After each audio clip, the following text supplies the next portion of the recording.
Hello friend, how are you? Welcome to Tripan study centre. आज जो हम करने जा रहे हैं क्लास 12th एनआईएस बोर्ड का बायोलॉजी का चैप्टर फोटोसिंथेसिस। दोस्तों, ये चैप्टर जो है क्लास 12 जो है बायोलॉजी के चैप्टर में बहुत महत्वपूर्ण अपना स्थान रखता है, लेकिन साथ में जो है 11वीं क्लास के बच्चों के लिए जो एनसीईआरटी के सिलेबस है उनके लिए भी बहुत इम्पोर्टेंट है। ये चैप्टर में जो है काफ़ी कुछ हम जानेंगे और ये चैप्टर साथ में जो है 8th 9th 10th और 11th 12th के बच्चे उनके लिए भी काफ़ी हद तक इम्पोर्टेंट है, ठीक है। लेकिन इस चैप्टर में जो है आपको जो है दोनों लैंग्वेज में, हिंदी इंग्लिश दोनों में ही समझाई जाएगी, तो ये बहुत ही है जो डबल डोज के रूप में आपके समक्ष रहेगा, तो ये आपके लिए बहुत ही इम्पोर्टेंट रखता है, ठीक है। लेकिन आपको पता है कि चैप्टर स्टार्ट करने से पहले एक बात जो मैं हमेशा कहता हूँ, जिसको आपको सोचना भी चाहिए, विचार भी करना चाहिए, वो और अमल भी करना चाहिए, वो ये है। वीडियो देखिए, पूरा देखिए, क्योंकि अधूरा जानकारी सदैव खतरनाक होता है। साथ में एक इम्पोर्टेंट बात ये भी रहता है, अगर आप पहली बार वीडियो देख रहे हो तो लाइक शेयर सब्सक्राइब करना मत भूलना। देखिए दोस्तों, लाइक कीजिएगा तो बनाने वाले का जो है प्रोत्साहन बढ़ता है और आपके लिए अच्छा से अच्छा करने की कोशिश करता है, ठीक है। सब्सक्राइब करना आपके हित में है। इसका कारण ये है कि अगर आप सब्सक्राइब करके रखोगे तभी जो है मेरा वीडियो का नोटिफिकेशन मिलेगा। और आपको पता है कि मैं हर क्लास का जो है सब्जेक्ट डालता ही रहता हूँ समय समय पे, तो अगर सब्सक्राइब करके नहीं रखिएगा तो शायद उस वीडियो से आप अनभिज्ञ रह जाइएगा, यानी वो आपको प्राप्त नहीं होगा और आप उसका नॉलेज नहीं ले पाइएगा। साथ में जो अगर आप शेयर करते हो तो शेयर करना एक जग कल्याण के समान माना जाता है। इससे ये होता है कि मान लीजिए कोई जो है बच्चा जो है मेरी वीडियो को उसकी ज़रूरत थी और आपके थ्रू वो वीडियो उसको पास पहुँचा है, तो वो सदैव ही आपका धन्यवादी रहेगा और सदैव ही आपका जो है शुक्रिया अदा करेगा कि तुम्हारे कारण मुझे जो है वीडियो प्राप्त हुआ।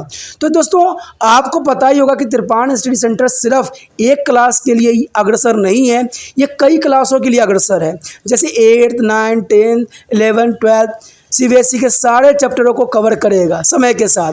प्लस जो है एनआईएस बोर्ड का 10th+2 को भी कवर करता है, सभी सब्जेक्टों का।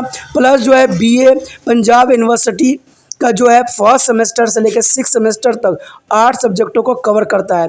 प्लस जो है एमए के जो है बच्चे ऑन डिमांड जो मुझे करते हैं कमेंट, उनके लिए भी त्रिपान स्टडी सेंटर जो है अग्रसर है। देखिए दोस्तों, त्रिपान स्टडी सेंटर इतना बड़ा है, विस्तृत है, तो आपको अभी जो है लाइक शेयर सब्सक्राइब कीजिए और अपने दोस्तों के साथ बांटिए, ठीक है। तो भूलिए मत, ये करना आपका फर्ज है और मेरा कार्य करना है आपको टॉपिक लेके चलना है। देखिए आज देखते हैं हमारा आज टॉपिक क्या है। The next topic is chemosynthesis. Friend, what do you mean to the chemosynthesis? Here, when the plant utilizes light energy to reduce carbon dioxide to the carbohydrate, they are called photosynthetic autotrophs. Friend, when the plant utilizes light energy to produce a carbon dioxide to the carbohydrate, they are called photosynthetic autotrophs. There are some bacteria which can be utilized of chemical energy released during to the biologically oxidation of contained inorganic substance to reduce to carbon dioxide to the carbohydrate. These bacteria are called chemosynthetic autotrophs. It's called to the chemosynthetic autotrophs. This is found in a many colorless bacteria, and because they use to the chemical energy to reduce and carbon dioxide. This process of carbohydrate synthesis is known as the chemosynthesis. Do you understand? This is found in many colorless bacteria, and because they are use chemical energy to reduce carbon dioxide. This process of carbohydrate synthesis is known as a chemosynthesis. The chemosynthesis may be defined as the method of carbon accumulations when the reduction of CO2 is carried out of darkness, utilizing the energy obtained from oxidations of inorganic substance such as H2S, hydrogen sulfide and ammonia. There is a H2S and the NH3. It is the most important chemical for chemosynthesis. The common chemosynthesis form are nitrophilous bacteria is the nitrosomas, and the nitrobacters is the oxidizing NH3 to NO2. The sulfur bacteria and the iron bacteria and hydrogen and methane producing bacteria. Here is the most important factor. There is a chemosynthetic form. Here, difference between photosynthesis and chemosynthesis. Friend, And the photosynthesis and chemosynthesis is a two different categories. The most important for the exam view. The CVS is a question all time. There is a reaction and the difference of photosynthesis and chemosynthesis reaction. So, is a note down your notebook. There is a chemosynthesis. It is a first. It is a occur only in the colorless anaerobic bacteria. But other side of photosynthesis is this process occur in all green plant, including green bacteria. Including a green bacteria also. And the chemosynthesis is during this process CO2 carbon dioxide is reduced and carbohydrate without light and chlorophyll. But there is a photosynthesis reaction is the carbon dioxide and H2O are converted into the carbohydrate in the presence of light and chlorophyll. The third is here in a chemosynthesis. Here is a chemical energy released during the oxidation of inorganic substance is used up to the synthesis of carbohydrate. But other side photosynthesis, the light energy are converted into the chemical energy and stored in the form of carbohydrate. The fourth point is the no pigment is the chemosynthesis is a no pigment molecules involved on the oxygen is a not a involved. Here, no pigment molecules is involved on the oxygen is not involved. But photosynthesis here, several pigments are involved and the oxygen is involved as by product. But other side is a non-photofluorescence take place. Is a no photofluorescence take place. But photosynthesis has a photofluorescence take place in the ATP is a produce. There are formation of take place and the produce of ATP.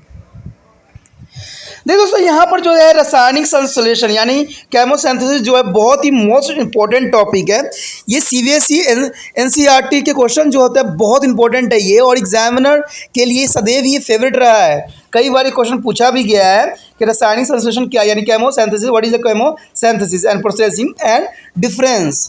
तो ये difference भी कई बार पूछा गया है यानी अंतर भी पूछा गया है, तो इसको बहुत ध्यान से इस टॉपिक को करना और समझने की कोशिश भी करना।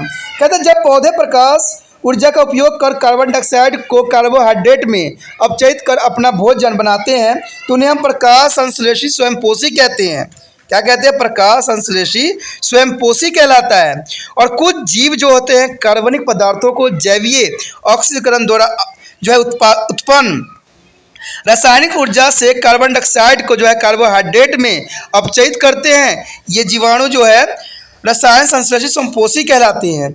यह प्रक्रिया अनेक रंगीन जीवाणुओं में पाई जाती है, यानी बहुत से रंगीन जीवाणुओं में पाई जाती है, क्योंकि ये जीवाणु जो होते हैं कार्बन डाइऑक्साइड को कार्बोहाइड्रेट में अपचयित करने के लिए रासायनिक ऊर्जा का प्रयोग करते हैं। अंततः इस प्रक्रिया को रासायनिक संश्लेषण भी कहते हैं। इसे क्या कहते हैं? रासायनिक संश्लेषण, यानी रासायनिक संश्लेषण के नाम से भी ये जाना जाता है। हम रासायनिक संश्लेषण को इस प्रकार भी परिभाषित कर सकते हैं कि कार्बन संघीकरण की वह विधि जिसमें कार्बन डाइऑक्साइड का अपचयन अकार्बनिक पदार्थों के ऑक्सीकरण द्वारा प्राप्त रासायनिक ऊर्जा द्वारा प्रकाश की जो है अनुपस्थिति में होता है। यानी आप ये कह सकते हो कि इस विधि में जो है संघीकरण में कार्बन डाइऑक्साइड का अपचयन अकार्बनिक पदार्थों के ऑक्सीकरण द्वारा प्राप्त रासायनिक ऊर्जा द्वारा प्रकाश की अनुपस्थिति में होता है। यानी इस सामान्य रसायन संश्लेषण में जो है कुछ बातें यहाँ पर बहुत ही मायने रखता है जो काफ़ी इंपॉर्टेंट भी रहता है। यानी नाइट्रीकरण जीवाणु जैसे नाइट्रोसोमोनास नाइट्रीकरण जीवाणु नाइट्रोसोमानास जो है अमोनिया और NO2 में ऑक्सीकृत करते हैं, यानी NH3 और NO2 में जो है ऑक्सीकृत कर जाते हैं। और साथ में जो है सल्फर जो है जीवाणु भी दूसरा पॉइंट में आता है, सल्फर जीवाणु। और तीसरा पे आता है लोह जीवाणु। चौथे पे आता है हाइड्रोजन एवं मीथेन जो है जीवाणु। देखिए यहाँ पर बात आ जाता है इंपॉर्टेंट की, तो इसमें जो है रसायन संश्लेषी और प्रकाश संश्लेषी में क्या अंतर है। तो ये काफ़ी इंपॉर्टेंट क्वेश्चन भी रहा है, मैं बताया भी हूँ कि जो है एनसीईआरटी या सीबीएसई जो है अपने सिलेबस में ये जरूर डालती है और ये क्वेश्चन जरूर जो है बच्चों से पूछती है एग्जाम में, तो ये कई मायने में इंपॉर्टेंट भी रखता है आपके लिए। देखिए रसायन संश्लेषी होती क्या है? यह केवल रंगीन वायवीय जीवाणु में होते हैं। ये क्या होता है याद रखना, ये केवल रंगहीन वायवीय ठीक है जीवाणुओं में होते हैं। लेकिन प्रकाश संश्लेषण जो होते हैं यह हरे पौधे एवं हरे जीवाणुओं में होते हैं। हरे पौधे जितने भी होते हैं सभी में, हरे जीवाणु जितने होते हैं उनमें भी ये प्रकाश संश्लेषण की अभिक्रिया होती है। कहते हैं इस प्रक्रिया में जो है कार्बन डाइऑक्साइड का कार्बोहाइड्रेट में अपचयित जो है हरित लवक एवं प्रकाश की अनुपस्थिति में होता है। यानी यहाँ पर दोस्तों देखोगे तो कार्बन डाइऑक्साइड की जो है कार्बोहाइड्रेट में अपचयन होता है हरित लवक एवं प्रकाश की अनुपस्थिति में होता है। लेकिन इधर कहते हैं कि कार्बन डाइऑक्साइड तथा हाइड्रोजन यानी कार्बन डाइऑक्साइड और वाटर जो है प्रकाश एवं हरित लवक की उपस्थिति में कार्बोहाइड्रेट में परिवर्तन हो जाता है। यानी कार्बन डाइऑक्साइड और जो है वाटर प्रकाश एवं हरित लवक की उपस्थिति में कार्बोहाइड्रेट में परिवर्तन हो जाता है। कहते हैं यहाँ जो है कार्बनिक पदार्थों के ऑक्सीकरण से निकली ऊर्जा का उपयोग कार्बोहाइड्रेट के संश्लेषण में होता है। दोस्तों यहाँ याद रखना कि यह कार्बनिक पदार्थों के ऑक्सीकरण से निकलनी ऊर्जा का उपयोग कार्बोहाइड्रेट के संश्लेषण में किया जाता है। लेकिन यही प्रकाश संश्लेषण में क्या होता है, प्रकाश ऊर्जा रासायनिक ऊर्जा में परिवर्तन हो जाता है। यानी प्रकाशीय ऊर्जा जो होती है वो हो जाती है किसमें, जो है रासायनिक ऊर्जा में परिवर्तन हो जाता है तथा कार्बोहाइड्रेट के रूप में संचरित हो जाती है। ठीक है, चौथी बात यही बात बताता है कि इस प्रक्रिया में कोई वर्णक भाग नहीं लेता है। यानी इस प्रक्रिया में कोई वर्णक भाग नहीं लेता है तथा ऑक्सीजन भी मुक्त नहीं होती है। यानी इसमें जो है आपको रासायनिक संश्लेषण में जो दोस्तों होता है इसमें ऑक्सीजन मुक्त नहीं होता है। लेकिन दूसरे साहब आप देखोगे कि प्रकाश संश्लेषण में जो होता है अनेक वर्णक भाग लेते हैं तथा जो है ऑक्सीजन उत्पादन के रूप में मुक्त होते हैं। ये तो आपको नॉलेज ही है कि इसमें ऑक्सीजन जो है उत्पादक के रूप में मुक्त होती है। और इसमें लास्ट पॉइंट जो है इसमें यही बताता है कि इसमें प्रकाश जो है फास्फोलीकरण नहीं होता। यानी यहाँ पर जो फास्फोलीकरण हम करते हैं वो नहीं होता है, फास्फोलिलाइजेशन नहीं होते हैं। लेकिन यहाँ पर जो है प्रकाश फास्फोलीकरण होता है, अर्थात ये एटीपी के निर्माण के लिए ये उत्तरदायी भी होता है। Now next topic is chemosomatic synthesis. Is a chemosomatic synthesis is this here. This is the process which the energy stored as the hydrogen ion gradient across the membranes is used to synthesis ATP from ADP and the PI. The enzyme which use the energy is ATP synthesis and the energy of power source is a difference in their concentration of H positive ion is the opposite side of the membranes. The membranes is their inner membranes of mitochondria are the chloroplast. The word osmosis in a Greek means push.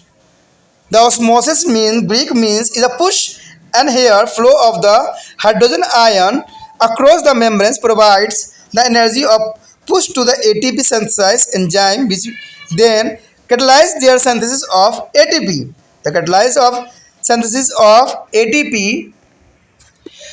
The chloroplast used to the chemomosis is a generate of ATP during to the photosynthesis. The eukaryotic lack of organelles, mitochondria and chloroplast to generate hydrogen gradient cross to plasma membranes and cannot be used it form ATP synthesis. Peter Matches won to the Nobel Prize in 1978 for the proposing the chemosomatic model for the synthesis of ATP. दोस्तों यहाँ पर जो है रसायन प्रासरणीय संश्लेषण, देखिए रसायन प्रासरणीय संश्लेषण जो है काफ़ी इंपॉर्टेंट यहाँ पर अपना भूमिका अदा करता है। कहते हैं इस प्रक्रिया में जो है किसी भी झिल्ली के पार हाइड्रोजन आयन प्रवणता के रूप में भंडारित ऊर्जा को एडीपी और पीआई एटीपी के स्ट्रेंथ का संश्लेषण करने के लिए उपयोग किया जाता है।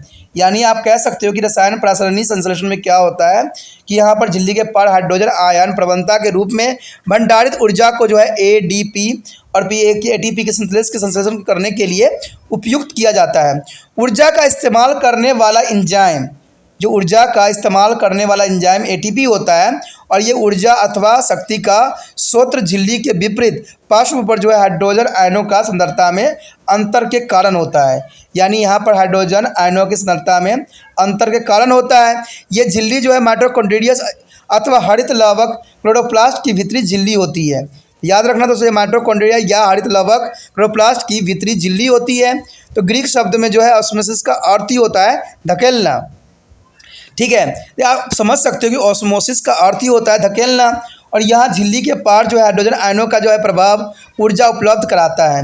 यानी यहाँ पर कहोगे तो आयनों का प्रभाव जो होती है ऊर्जा उपलब्ध कराती है। अर्थात यहाँ पर जो है एटीपी जो है सिंथेज एंजाइम को धकेल देता है जो फिर एटीपी के संश्लेषण को उत्प्रेरित करती है।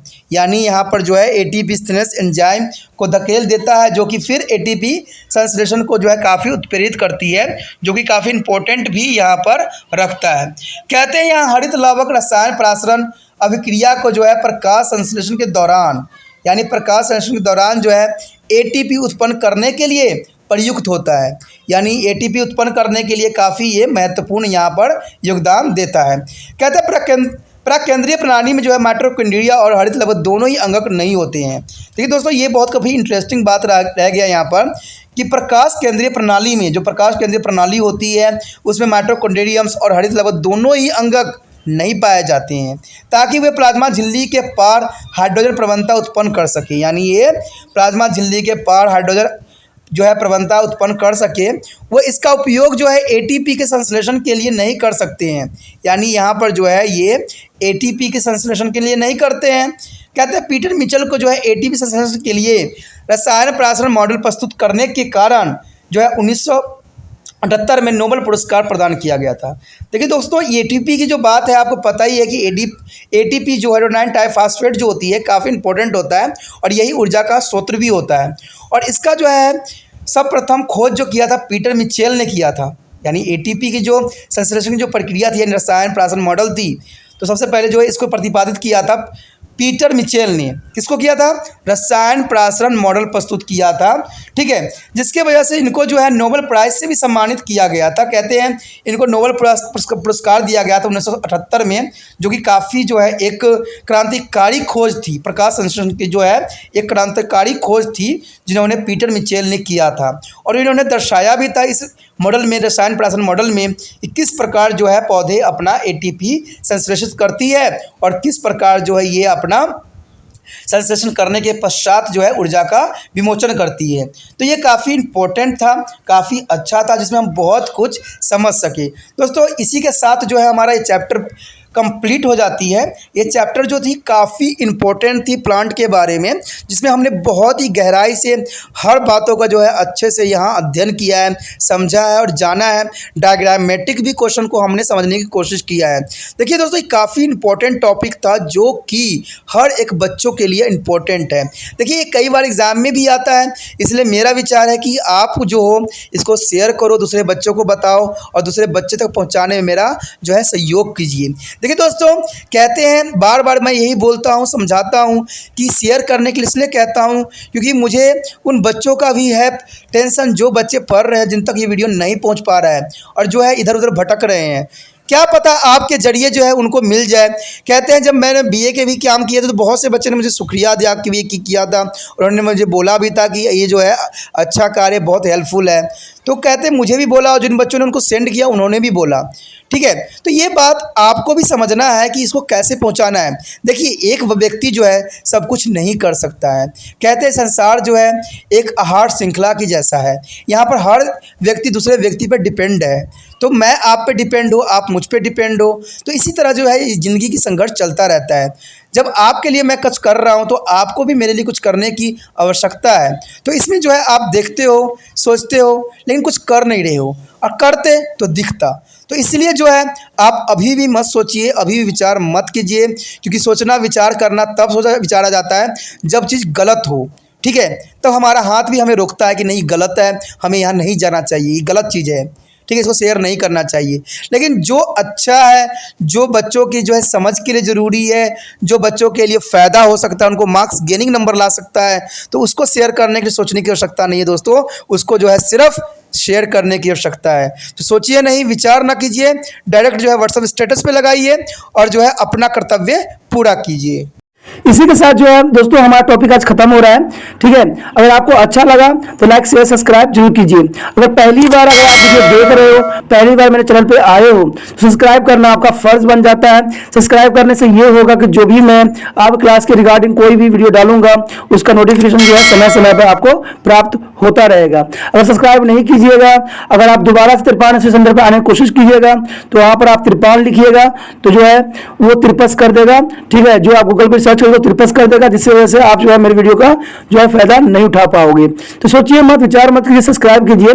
आप सोचते होइएगा कि मेरे जो एग्जाम खत्म हो जाने के मेरा क्या जरूरत है त्रिपाण श्री सेंटर से, ठीक है, तो इसलिए सब्सक्राइब नहीं करने का सोचिएगा। लेकिन दोस्तों ऐसा नहीं है, त्रिपाण श्री सेंटर जो है बहुत हेल्पफुल है। क्यों? क्योंकि ये जो है आपके 8th class, 9th, 10th, 11th, 12th जो आर्ट्स के सब्जेक्ट को कवर करता ही है, प्लस जो है ये NIC बोर्ड के जो है 10th प्लस 2 को भी कवर करता है। साथ में BA जो है फर्स्ट ईयर से लेकर 6 सेमेस्टर तक बच्चों के लिए ये अग्रसर रहेगा आर्ट्स सब्जेक्ट में।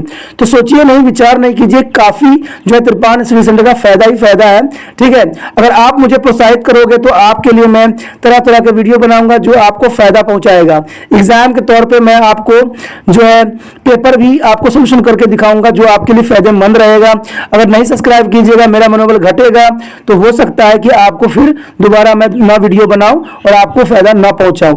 तो अभी भी नहीं सोचिए, मेरा जितना आप फैलाइएगा, जितने दूसरे बच्चों के साथ शेयर कीजिएगा, उतना जो है मैं आपके लिए कार्य करने में अग्रसर रहूंगा, ठीक है दोस्तों। इसलिए सोचिए मत, विचार मत कीजिए, अभी सब्सक्राइब कीजिए और अपने व्हाट्सएप स्टेटस पे लगाइए और दूसरे बच्चों के साथ भी शेयर कीजिए, ठीक है दोस्तों। अपना ध्यान रखना, बाय।